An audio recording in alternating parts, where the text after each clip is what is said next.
Well, the Dodgers won yet another series. Almost the whole offense got involved. Bobby Miller was pretty darn good. And we got some injury news we'll talk about. So much to talk about. So let's get live on Locked On Dodgers.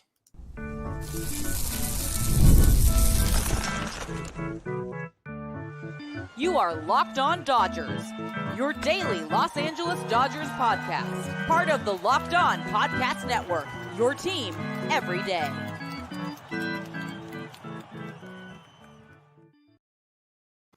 Hey, Dodger fans, this is Locked On Dodgers, part of the Locked On Podcast Network, your team every day. Thanks to our everydayers for making Locked On Dodgers your first listen every weekday morning. And thanks to those of you who are with us live here on Thursday night. Remember, this show is free and available on all podcast platforms and on YouTube simply by searching for Locked On Dodgers. So please subscribe wherever you're watching or listening right now. If this is your first time with us, my name is Jeff Snyder. My normal co-host is Vince Samperio, but it's just me tonight. Vince has held down the fort most of this week. It's my turn to return the favor here tonight. Vince and I are both lifelong Dodger fans, just like a lot of you. We've also both spent time covering the Dodgers in the press box and the locker room, so we bring you the smart fans' perspective on our boys in blue every weekday morning. This episode is brought to you by PrizePicks, the easiest and most exciting way to play daily fantasy sports. Go to prizepicks.com/LockedOnMLB and use code all lowercase LockedOnMLB for a first deposit match up to $100. And with that said, let's get started here. The Dodgers beat the Orioles. What was the final score? 6-3 to win the series. They lost the first game of the series. Really, you can make a case when you look at this homestand ended 7-2, and the two games the Dodgers lost. There was the game against the Rays when they had a lead in the ninth inning. Evan Phillips gave up the game-tying homer in the ninth inning, and then Joe Kelly gave up the two-run homer in the 10th inning. You can make a pretty good case Dodgers should have won that game. And then the one game they lost to the Orioles, they lost 3-2, and it was just little tiny things. So Dodgers were very, very close to going 9-0 on this homestand, which would have been awesome. But 7-2 is pretty awesome too, especially on a day that all four other teams in the National League West all lost. And obviously the two that matter right now are the DBacks and the Padres, because they are the two teams that are relatively close to the Dodgers in the standings. Now the Dodgers are up by 4 games on the DBacks and 5 games on the Padres, which is a great place to be in as we're heading into August 30th. We've got about a month of games left, and I've said it many times, you would rather be the team with the 3 or 4 game lead than the team chasing that team. And it's a great situation for the Dodgers to be in. They just keep doing their thing, and that's all they can really do. It's been fun. So this game, let's talk specifically about this game. I'm going to talk about Bobby Miller in the second segment. A lot to talk about with Miller. The story of this game was the offense. Like, the Dodgers won 6-3. They dominated more than that. Joe Davis said late in the game, he's like, it feels like the Dodgers should be leading this game by a lot more than they are. And really that's true, because the Orioles got one big swing from Colton Cowser, a 3-run home run, which is kind of funny because former Orioles manager Earl Weaver was kind of the big proponent of the 3-run home run as an offensive strategy. And that's how they got their runs here. Luckily, the Dodgers didn't have any home runs, but they got 6 runs because they had 14 hits plus 4 walks, just ton of base runners. They did leave a lot of guys on base, but that's why I don't really care so much about raw numbers of leaving guys on base, because if you get the runs and when you have rallies like that, you're almost always going to leave guys on base, because you get a big hit with runners in scoring position. Well, now you got another guy on base. Eventually, you're going to get out and you're going to leave guys on base, and so getting the 6 runs in, I'll take 6 runs. And whether that's with 0 left on base or 10 left on base, doesn't really matter to me. 6 runs. There was a few key moments here. Austin Barnes hit a 4-foot double. A chopper literally went 4 feet and then bounced over the drawn-in infield, and he hustled all the way. And it was a hustle double that went 4 feet on the fly, negative 36-degree launch angle. Wasn't hit hard. It was 81 miles an hour off the bat. Just it was luck, and that's how baseball works. Sometimes, you put the bat on the ball and good things happen. Later in the game, in the bottom of the 8th inning, Tommy Edman put the bat on the ball, came up with bases loaded, 1 out, and got a pitch to hit and hit a sacrifice fly. It was, they got that situational hitting. Mookie Betts had an RBI single. A lot of guys contributed here. When you look at Shohei Ohtani, was the only guy on the team without a hit. he was 0 for 5. Everybody else, the Dodgers only struck out 6 times, but Mookie 2 for 4, Kike 1 for 3 with 2 walks. Or no, that's Teoscar. Sorry, wrong Hernandez. Teoscar 1 for 3 with 2 walks. Edman 2 for 4 with the sac fly. Rojas 2 for 5. Kike 1 for 4. Taylor 2 for 3 with a walk. I'm going to talk about Taylor in a second. Gavin Lux 2 for 4, and Austin Barnes 2 for 4. Barnes had 2 runs, 2 RBIs. Austin Barnes was kind of the offensive player of the game, if you can give it to a guy who hit a 4-foot double. But with what the Dodgers have been getting from the catching position lately, it was big, and it was kind of funny because I tweeted before the game about how all 4 other teams in the National League West had lost their games, and so the Dodgers could get a game on everybody, and several people replied with some snarky thing about, have you seen this lineup? That ain't going to happen. And I think we've already forgotten how bad some of the lineups earlier this year actually were. This lineup, the guys I just read, yeah, there's guys who have had struggles at times this year. Kike and Chris Taylor have both been really bad at times this year. Austin Barnes has been bad at times this year, but there's no Kevin Biggio in this lineup. There's no some of these guys who were actually offensive black holes. There's none of that. There's definitely no Billy McKinney or things we've seen in previous years. Sorry, I should have said 2 names so that Billy McKinney doesn't feel singled out when he listens to this, but sorry about that, Billy. My grandma was a McKinney. I might be related to Billy McKinney, but I'm glad he's not on the Dodgers because the Dodgers have a team full of guys who can hit. And, having Max Muncy on the bench because, give him a day off, lefty on the mound, all that stuff. Freddie Freeman on the bench. I'm going to talk more about Freddie in the 3rd segment. It wasn't the best lineup the Dodgers have ever had, but it got the job done. And that was great to see. It was really, it was a team effort, an offensive barrage. It's nice once in a while to see the Dodgers score a bunch of runs without hitting any home runs. I like home runs a lot. I'm a big fan of the 3-run homer, just like Earl Weaver was. But I'm also a fan of a rally that doesn't have a homer. I'm a fan of 2-run doubles. I'm a fan of sac flies, even in, especially when you're up by 2 runs and go into the 9th inning. Sac fly is great there. Would I have rather had a grand slam from Tommy Edman? Absolutely. Would I rather have a 3-run double? But you know what? A sac fly, that was good. That was really good. And it's nice to see that sort of thing. All in all, I said I was going to talk a little bit more about Chris Taylor. Taylor's at bat in that 8th inning to help build that rally that eventually ended up in a sac fly. That was a great at bat. Can I call him at bat? He walked. A great plate appearance. I don't know if you guys have noticed, Chris Taylor isn't swinging and missing nearly as much as he did earlier this season. Well, I don't think anybody in baseball history has swung and missed as much as Chris Taylor did earlier this season. But Taylor lately, since coming off the injured list, he's actually put in the results haven't necessarily been there so much, but watching him swing that, it's like he looks like he's putting up a good at bat. He's fouling off tough pitches. And in this plate appearance, when he walked, he fouled off a couple good pitcher's pitches, and then he took a really good pitch for ball 4 that was not too far off the plate, and absolutely April, May, June version of Chris Taylor would have chased that pitch. That was huge. And it's little things that, obviously he plays good defense. He played 3rd base tonight, played good D, can play all over the field. He seems to be a lot of games, Teoscar Hernandez's defensive replacement in left field, which is good because Teo needs a defensive replacement late in left field late in the games. And it was really good to see Taylor putting the bat on the ball. I think the results will come if he keeps doing that. He's not going to get back to 2017 version of Chris Taylor. He's not going to be a superstar, but that's not what the Dodgers need him for. With his positional flexibility, if he can be a guy who can give you a good at bat, who can come up there and hit the ball hard somewhere, and he's going to get some hits. I think that's why he's still around in the battle for a postseason spot. We'll see if he earns a postseason spot, but he's in the battle because of plate appearances like that. That's what Taylor is right now, and that's good. Obviously, we'd all love to have 2017 version of Chris Taylor back, but this is so much better than early 2024 version that we will absolutely take it. I'm going to come back in a minute. I'm going to talk about Bobby Miller, who there's a lot to talk about with his game. So we'll dig into the pros and cons, the ups and downs, all that. So Thank you for making Locked On Dodgers your first listen every weekday morning, and please keep it Locked On Dodgers. This episode is brought to you by Liquid IV. I was at Dodger Stadium twice this week. I love getting a little mini helmet of ice cream, but I also really enjoy taking a popsicle to the stadium with me. No, not an actual popsicle, Liquid IV.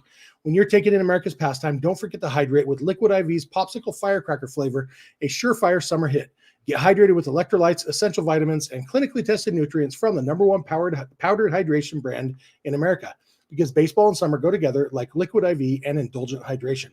I force myself to drink a ton of water. I've found that it's a lot easier with Liquid IV in this beautiful big water bottle of mine. I love the popsicle firecracker flavor, and the lemon lime is delicious too. Tear, pour, live more. You just tear open a packet and pour it in 16 ounces of water to hydrate way better than water alone. Powered by LIV Hydroscience, an optimized ratio of electrolytes, essential vitamins, and clinically tested nutrients that turn ordinary water into extraordinary hydration. It has 3 times the electrolytes of the leading sports drink, with 8 essential vitamins and nutrients, always non-GMO, vegan, gluten-free, dairy-free, and soy-free. No more thirsty summers when you indulge in hydration with Liquid IV. Get 20% off your first order of Liquid IV when you go to liquidiv.com and use code MLB at checkout. That's $20 off your first order when you shop Better Hydration today using promo code MLB at liquidiv.com.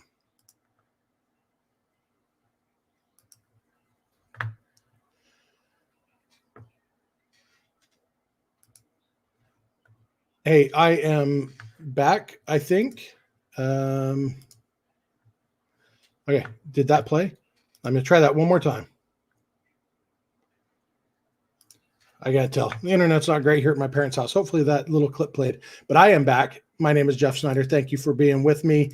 Thanks for making Locked On Dodgers your first listen every weekday morning. Thanks for being here live with me on Thursday evening.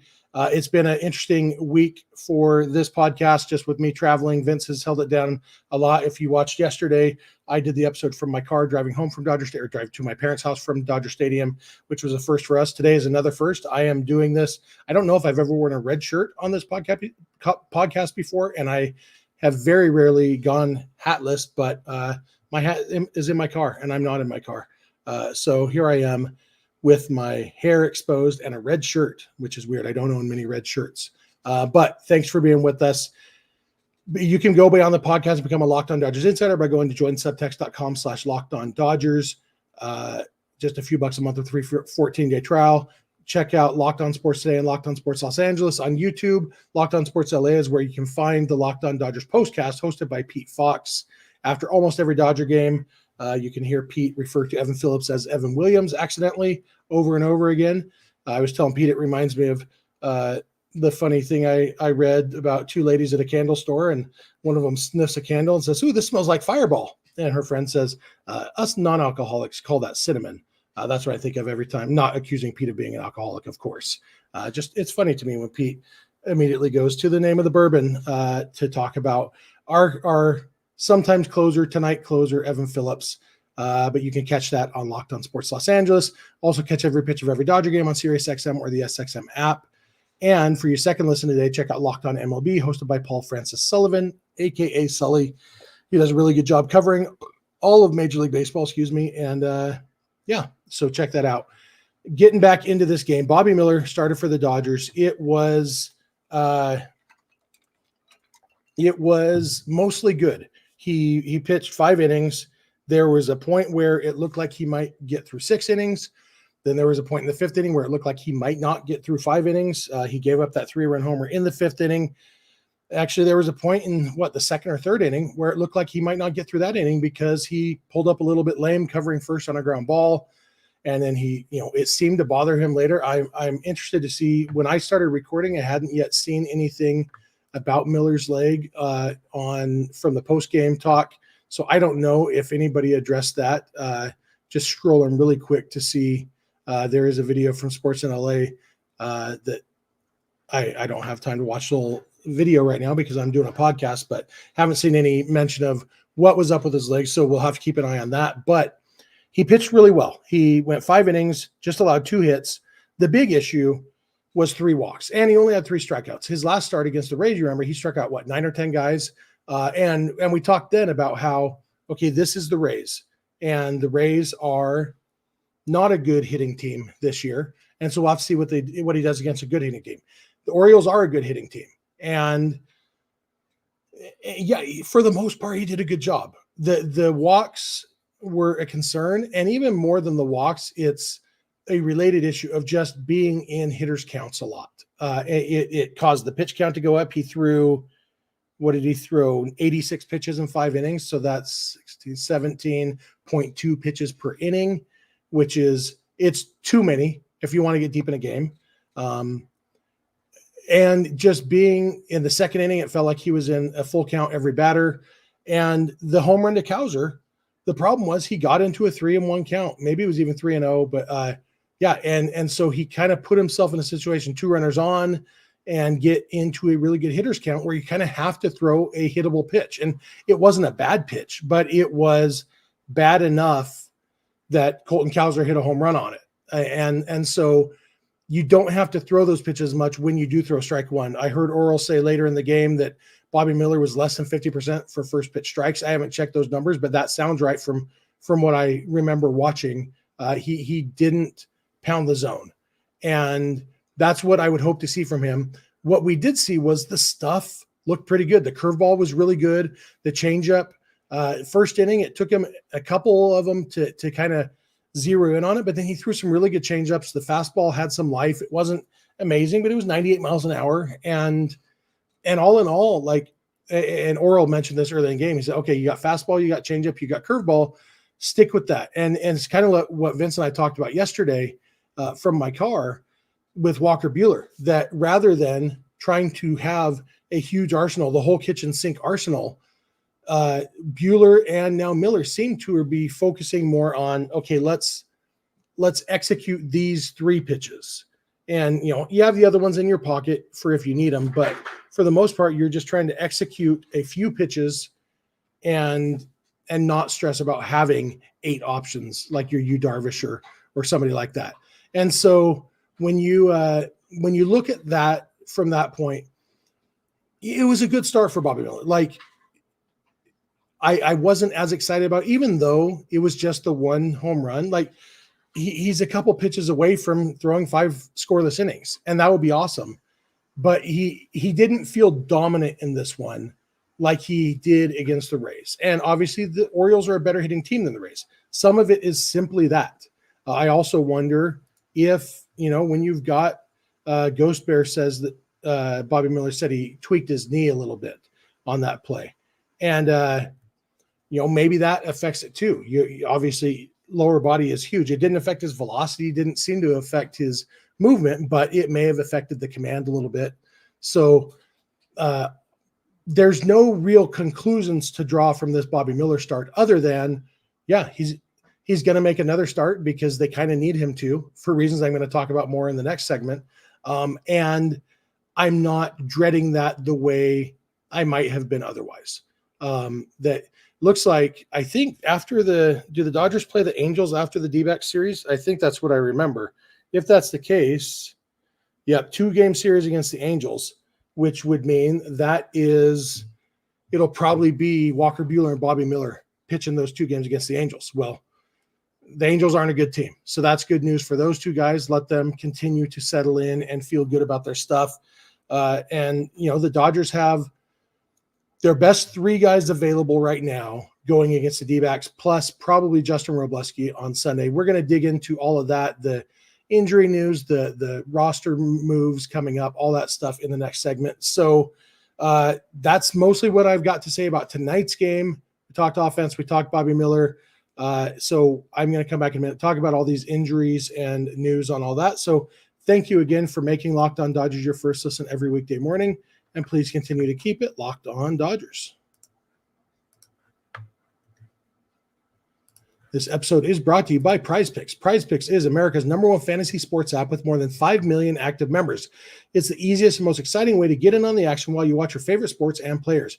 You just pick more or less on 2 or more player stats and watch the winnings roll in. Get in on the excitement and win up to 100 times your money with your favorite sports on PrizePicks. With PrizePicks, you could turn $10 into $1,000 while watching your favorite sports. You can make a PrizePicks lineup of players across all different sports in as little as 60 seconds. Just pick more or less on 2 to 6 player stat projections and you're locked in. Sign up today and get $50 instantly when you play $5, even if you don't win. And get 4 weeks of free W's because one passing yard from Caleb Williams gets you one win on PrizePicks every week in September. PrizePicks is available in more than 30 states across the country, including California, Texas, and Georgia. So download the PrizePicks app today and use code LOCKEDONMLB and get $50 instantly when you play $5. That's code LOCKEDONMLB on PrizePicks to get $50 instantly when you play $5. You don't even need to win to receive the $50 bonus. It's guaranteed. PrizePicks, run your game. Hey, I'm back. Thank you again for making Locked On Dodgers your first listen every weekday morning. Thanks for being with me. I have missed talking Dodgers with you guys this week. I did the show Sunday night with Vince, but then Monday I was driving to California from my home in Utah, and then Tuesday I was at the game, and then last night I did it from my car, which was fun, but I didn't get to read the comments in the chat and all that stuff, all the things I enjoy about doing this podcast. It was fun talking Dodgers from my car. Fun little experiment. If it wasn't so dark, you could have seen my face. But let's face it, my face isn't the reason that you guys are here for this podcast. But I am happy to be here talking Dodgers with you for this last episode of the week. As we get ready to head into the Diamondback series, I guess I'll just remind you, become a Locked On Dodgers insider by going to joinsubtext.com/LockedOnDodgers. Check out Locked On Sports Day and Locked On Sports Los Angeles. Catch every pitch of every Dodger game on Sirius XM or the SXM app by searching for Dodgers. And make Locked On MLB your second listen today. And with that said, Dodgers do head to Arizona now. Pete was talking on the postcast about how he didn't love how Joe Davis and Oral Hershiser worded it. They said that with the Dodgers winning tonight, they're up by 4 games on the DBacks, so the Dodgers could get swept in Arizona and still leave there tied for first place. It's just math. There's no such thing as a broadcaster jinx, none of that. And in fact, if there was such thing as broadcaster jinx, it would probably work the other way. And so now there's no way the D-backs can sweep the Dodgers now that the broadcaster said it. Ooh, but then I just said they can't. Do I count as a broadcaster? I'm a podcaster. Is a podcaster jinx a thing? I don't know. Luckily, the baseball teams on the field will make those decisions. And I like where the Dodgers are at going into this series. The nice thing is, I'm not going to say they can go there and get swept. I'm saying you go there and split. And Vince and I have talked about this a couple times. You go in and split these 4 games. It's like a win because you just took 4 games off the schedule and didn't lose any ground. Win 3 out of 4, even better. Leave Arizona up by 6 games. It's going to be an exciting weekend. The D-backs, obviously, this is the biggest series of the season for them because they are chasing the Dodgers. It's their last time they get to play the Dodgers this year. And so the D-backs, it is a must-win series for the D-backs. And for the Dodgers, it's another series. And it's we want to win because winning is fun and we're a good baseball team. So it'll be a fun series to watch. Freddie Freeman should be back in the lineup. Freddie Freeman ended up taking all 3 games of this Orioles series off, which again adds to this Orioles team. They are one of the best teams in baseball, and the Dodgers won a series without Freddie Freeman and without Tyler Glasnow or Yoshinobu Yamamoto. When you look at what the Dodgers have right now and what they could have in October, we'll see, but pretty impressive. Freddie Freeman should be back in the lineup. It's just his finger. We know he's been struggling since he fractured the finger, and they decided to give him three days off plus the day off on Monday. So hasn't played a game since Sunday. So hopefully that's a reset that he needs to play through the pain because it's probably going to be another couple weeks before the finger's totally healed. I think if there was a good option in the minor leagues, I think Freddie probably would be on the injured list right now. But there's not really a good option in the minor leagues to come up and play in Freddie's place. They don't have a first baseman on the 40-man roster. And so if they were to want to call up somebody like Andre Lipsius, they would have to add him to the 40-man roster, which means cutting somebody else and adding to that roster crunch. So, they're just getting by playing with a short bench. And that's, it's worked out so far. Hopefully Freddie can snap out and play well. But that's the update on him. He should be back in the lineup for this D-back series. We also got an update on Tyler Glasnow that wasn't a thrilling update. Tyler Glasnow is going to play catch tomorrow, Friday, and they'll see how it goes. If it goes well, if he comes out of it well, then he will start his throwing progression and start getting back. But they said that he threw a week or so ago and didn't come out of it super well. And so that's why they kind of slowed things down again. And Dave Roberts was asked plainly, are you confident that he's going to pitch again this year? And Dave Roberts said, we're hopeful. And, a lot of people jumped on that quote. And I understand why, because we hope he's going to pitch this year isn't a super confident way of putting it. Listening to Dave Roberts when he said it, he was kind of, he was differentiating between confident or, was it confident or even like sure? Anyway, he was saying, yeah, I can't say for sure that he's going to pitch this year, but we're hopeful. Yeah, we hope so. And hope is a good thing. If they didn't think that Glasnow was going to pitch again this year, they wouldn't be hopeful, because you can't be hopeful about something it's not going to happen. So them being hopeful that he's going to pitch again this year is overall not terrible news. Obviously, we wish he was feeling great, and we wish the update was, hey, he's going to throw a sim game, and then he'll be back in the rotation next week. That's not the update we got. And so it's man, people talking about football in this chat. Come on, people, it's baseball season. But so that's the update on Tyler Glasnow. Brusdar Graterol is throwing a sim game this weekend, and then we'll see what comes next after that. He has healed much more quickly than we would have expected when we saw him walk off the field a few weeks ago with that hamstring injury. That's good news. Yamamoto, he made his rehab start on last night, Wednesday night, went 3 innings. Or 2 innings. He went 2 innings. He's going 3 innings in his next start, and then a 4th inning in the bullpen after, just as far as working him up. I know when I watched Clayton Kershaw pitch a rehab start in Rancho Cucamonga in 2016, did the same thing. He pitched 3 or 4 innings and then went to the bullpen and threw another inning.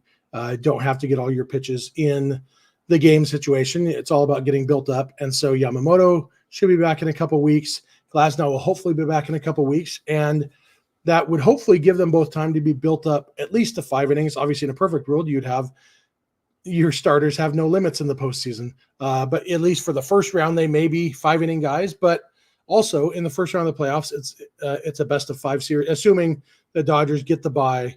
And so they're playing in the NLDS in the first round of the playoffs. It's a best of 5. And, you've got, so you can get by with, you could maybe even get by with 3 starters. If you wanted to, which means more relievers, off days, all that stuff. And so, and then maybe they're built up by the NLCS to not have any limits. Yeah, it's not ideal. It's not perfect. But if Yamamoto and Glasnow both come back healthy, it's better news than the alternative. And that's kind of where we're at right now. I'm trying to think if there's other injury news. The only other real news I can think of is Dalton Rushing is tearing it up in AAA. He also played catcher for Oklahoma City on Thursday night, which is his first time in AAA playing catcher. Not sure. They've had him playing left field, and they started that before the trade deadline. Now maybe they're not thinking outfield as a possibility, but having a Dalton Rushing can hit. He is tearing the cover off the ball in AAA, and he is probably a guy who could come up and hit in the big leagues. And maybe they're thinking about that as a possibility. Obviously, you got Will Smith, who we know is better than what he's playing right now. And you have Austin Barnes, who obviously a well-respected veteran. And as he showed tonight, he can still put up a good game for you sometimes. But having all those options and having catcher as an option for Dalton Rushing, I would have been more concerned if they had him play first base in Oklahoma City than I would be worried about Freddie Freeman. But Dalton Rushing doesn't play first base, and don't seem to be interested in turning him into a first baseman. That's kind of the updates now. And so what we have, resetting everything, Dodgers are up on the DBacks by 4 games and on the Padres by 5 games, heading into this 4-game series in Arizona. The Padres, I remember I looked and I can't remember who they play now. They just finished this series. They play the Rays now. So hopefully the Rays can help the Dodgers out a little bit, and the Dodgers can help themselves out a little bit against the D-backs and put some distance between them and these other teams and have a little bit more relaxing month of September. All in all, though, really good series here against the Orioles, against a really good Orioles team. The Dodgers won the series, and they won a game last night with Corbin Burnes against Walker Buehler. That tells me everything I need to know about this team right now, where they're at. Los Dodgers, World Series champs, asked, do I think the Dodgers will take the series against Arizona? It's hard to win a 4-game series. Winning 3 games out of 4 is hard. I expect the Dodgers to at least split the series. And yeah, it wouldn't shock me at all if they win the series. I do think the Dodgers are a better team than the D-backs. The D-backs have been playing well lately. I think the Dodgers are just a better team. Their pitching lines up. The D-backs pitching lines up too. They have Zach Gallen and then Merrill Kelly and then Brandon Pfaadt and then Eduardo Rodriguez. But we've seen the Dodgers do well against all of those pitchers in the past. And so it's going to come down to the Dodgers playing as well as they can, because I do think the Dodgers are the better team. So yeah, I guess at least a split and maybe a series win for the Dodgers. That's going to do it for me for tonight. That'll do it for us for this week. I am driving home to Utah from California. I'm in my parents' dining room right now, if you can't tell. I am driving home to Utah on Friday, and so I will be watching this D-back series from my home. And Vince and I'll be back on Sunday evening to talk about this series, about the first 3 games of the series anyway. Hopefully the Dodgers will have already won the series by then after winning the first 3 games. But either way, Vince and I will be here to talk with you about that on Sunday evening. We'll go live again, I'm sure, for Monday morning's episode. We'll do that Sunday evening. So thanks for being with us. Thanks for making Locked On Dodgers your first listen. If you're not an everydayer, it's easy to become one. Just watch or listen every weekday morning. You make that easy on yourself by subscribing wherever you're watching or listening right now. You can go beyond the podcast and become a Locked On Dodgers insider by going to joinsubtext.com/LockedOnDodgers. Text directly with us, one-on-one conversations, get our thoughts on stuff before the podcast. It's just a few bucks a month with a free 14-day trial. Check out Locked On Sports Today and Locked On Sports Los Angeles, the 2 24/7 streaming channels on YouTube from the Locked On Podcast Network. Remember, you can catch every pitch of every Dodger game on SiriusXM or the SXM app. You can follow us on Instagram, TikTok, and Twitter at Locked On Dodgers. Vince is on Twitter at VinceSince91. I'm on Twitter at Snydog, and both of our DMs are open over there. You can also email us, lockedondodgers@gmail.com, or send us a voicemail or a text message to 323-863-LOCK, 5625. We are here every weekday morning, and we hope you'll be here with us. When you get in your car or sit on your couch, tell your smart device to play podcast Locked On Dodgers. And remember, you don't have to agree. You just have to listen. We'll talk to you Sunday night.